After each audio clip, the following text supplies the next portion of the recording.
In 1990, after a 10-year absence, the choir returned again to the Cheltenham Festival, where once again they won the male voice section and the prestigious Gold Cup for the best overall choir in the festival. But this time they were allowed to bring the cup home and keep it for a whole year. In 1991, they took part in the Sligo Festival, and for the very first time, the Welsh International Eisteddfod in Llangollen. 1992 was another wonderful year, participating in the National Male Voice Choir Championships in Huddersfield and the never-to-be-forgotten first time at the International Choir Competition in Malta, and then a return visit back to the Nationals in 1993. The following year, the choir paid its first visit to the Association of Irish Musical Societies Choral Festival in New Ross, County Wexford, winning both there and later in that same year they also won the Bangor Festival. Any qualms we had about returning to the USA in 1995 quickly vanished when a party, totaling 53 in all, departed on the 15th of March for Georgia and South Carolina. The first engagement was at a reception in the Capitol building on Thursday the 16th. On the 11 days that followed, before returning home, the choir gave over 20 public performances. Among the most memorable was the choir being proclaimed an honorary Georgia citizen.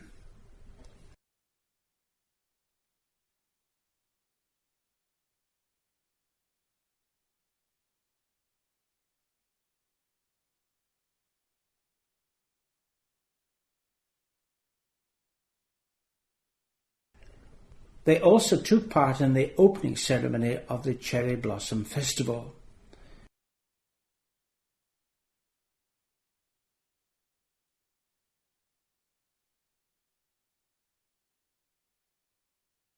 And the presentation by the Mayor of the ceremonial key to the City of Columbia at our concert in the simply huge First Baptist Church in Columbia.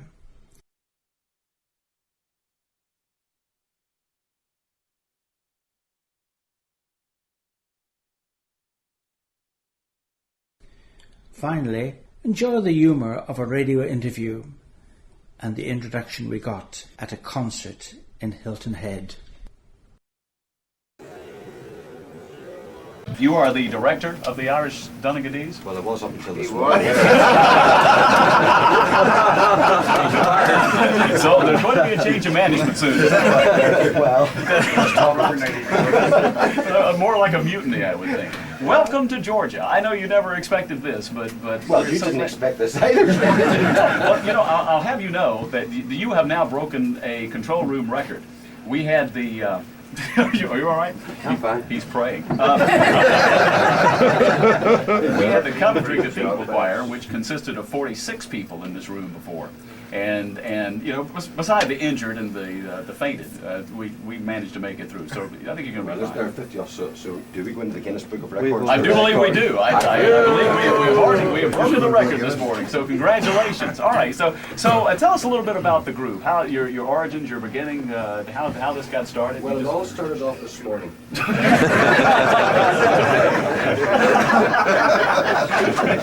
Well, good. I'm glad to see they're putting the street people to good use.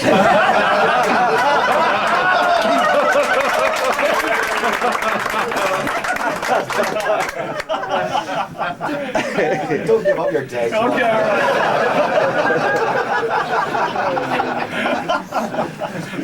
I didn't think we could be as bright as this time in the morning. You're not. You're doing marvelous. You're getting my job's in jeopardy, but you're fine. All right. It was actually formed in Donaghadee, which is a fishing village actually in County Down in Northern Ireland. It was formed in 1932 in the gasworks. That's always amused me. I can't say that back home, but I can say it here. It's always amused me that a male voice choir was formed in the gasworks. mind you, these fellas haven't washed this morning. No. It's called going back to your roots. He was worried about having enough room. Now I know why. I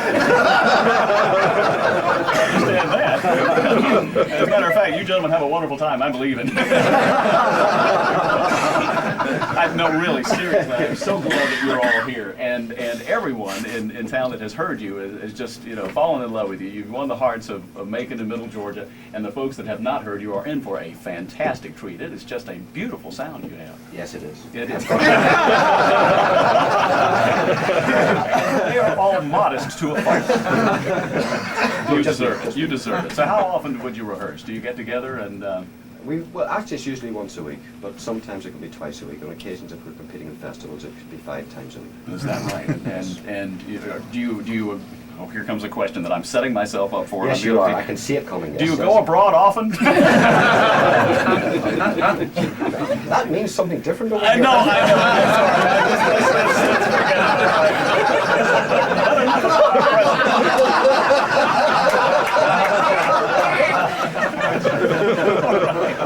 Well, now then we have a guitar, we have an accordion. No. Excuse me. No, this is an orchestra. All right. What will you be performing for us? Well, what would you like us to sing? Well, it doesn't. I had it narrowed down to 2: When Irish Eyes Are Smiling and a tour of Laura Minter, until I figured out she worked in the newsroom. We'll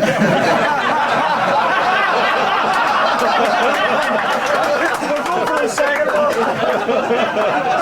Confused by the whole thing because just a little peppy number, something that will wake. Something like When Irish Eyes Are Smiling, which you've got written down there. Well, that would be wonderful. Yeah. Would you mind? Did you script this? No, not at all. Oh, good. Do you know this? No. That's all I'm hoping for. All right, ladies and gentlemen, the Irish Donaghadee.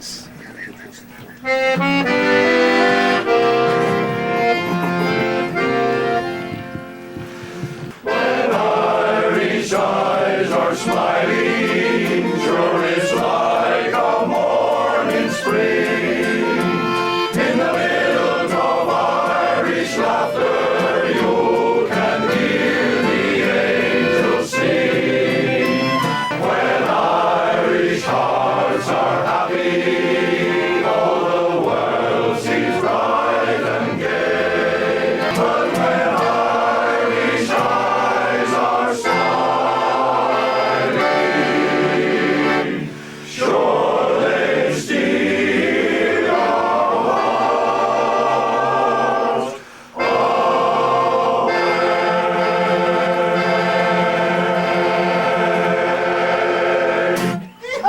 Unbelievable. Unbelievable. And you know the words by heart. That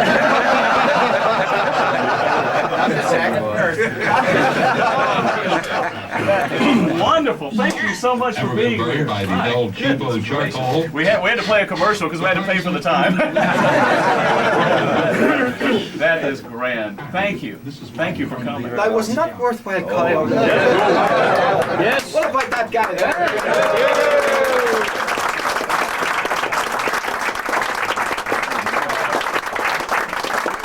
You have made my life. You did my life. You want us outside?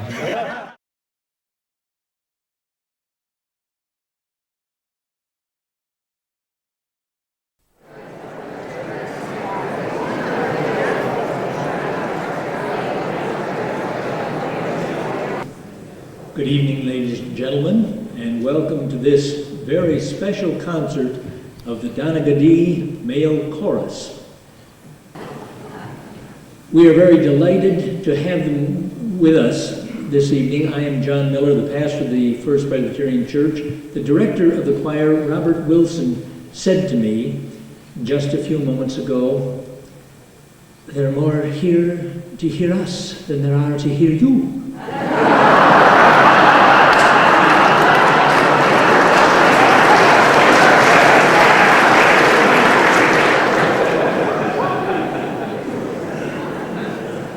And it's true.